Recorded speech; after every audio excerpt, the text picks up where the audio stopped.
A few weeks ago, they announced the 988 national hotline for suicide. So if you're having a mental health crisis or you feel suicidal, you can dial 988 to get help.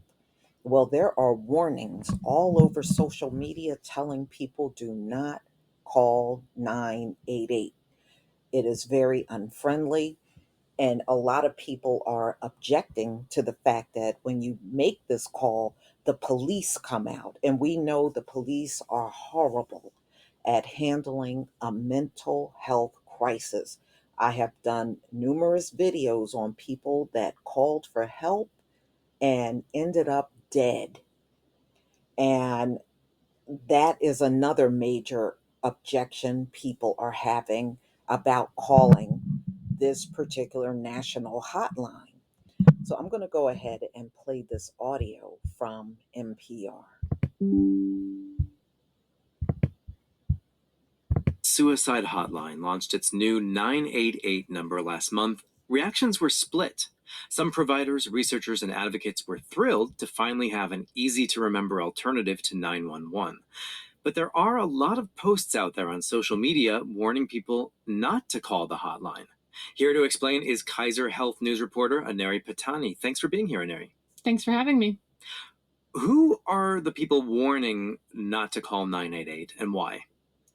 So there are a lot of individuals who have personal mental health experiences, whether that's, being involuntarily committed to a psych ward or having police respond. Some of the posters are individuals who research suicide and even mental health clinicians. And essentially what they're trying to do is explain to people that if you're suicidal and you call 988 and the hotline thinks that you're going to hurt yourself or someone else immediately, then the hotline may call emergency services, whether or not you as the caller consent to it. So that means police could respond to someone's home or take them to a hospital ER. And what the posts are saying is that this can be really traumatic. And in some cases, police responding to mental health emergencies have turned deadly, especially among communities who have historically been mistreated by law enforcement or hospital systems. There's a lot of concern around these. But how often do police really get involved?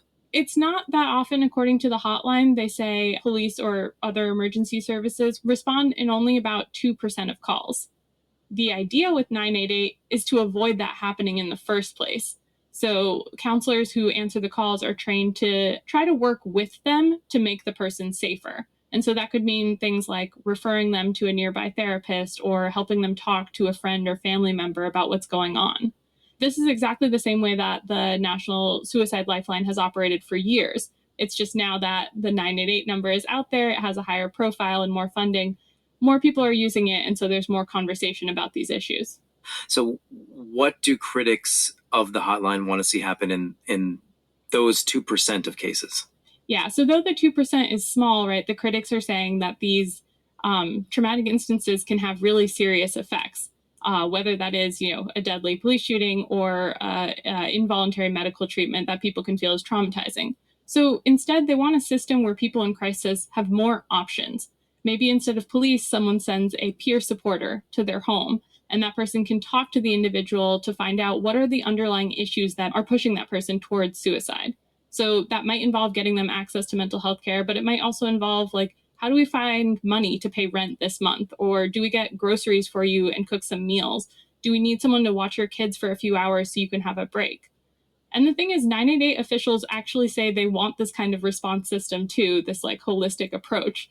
The problem is right now our country just doesn't have these systems set up. Okay, so we've gone over some debate over the new National Suicide Hotline, but what is the bottom line? What should our listeners know about 988? So they should know that 988 right now is the most comprehensive national resource for people in emotional distress, and it really can help a lot of people. At the same time, if there are individuals who worry about the potential of police involvement, there are other alternatives that they can try. These are things like Blackline, Trans Lifeline, Samaritans of New York, Project Let's, Peer Support Space, and others. And listeners can find contact information on those alternative resources on our website, npr.org. And once again, to reach the new National Suicide and Crisis Lifeline, dial 988. Aneri Patani with Kaiser Health News. Thank you so much for joining us. Thank you for having me. Okay. Well, that says a lot about the system that America has. It is a fact that the police will come out, especially if you are a black man, woman, or child, and you're having a mental health crisis. More than likely, it is not going to end well. They are not there to help. In fact, they will make the situation worse. We all saw what happened to Breonna Greer recently, and we saw a whole host of others. Daniel Prude is another one. Elijah McClain.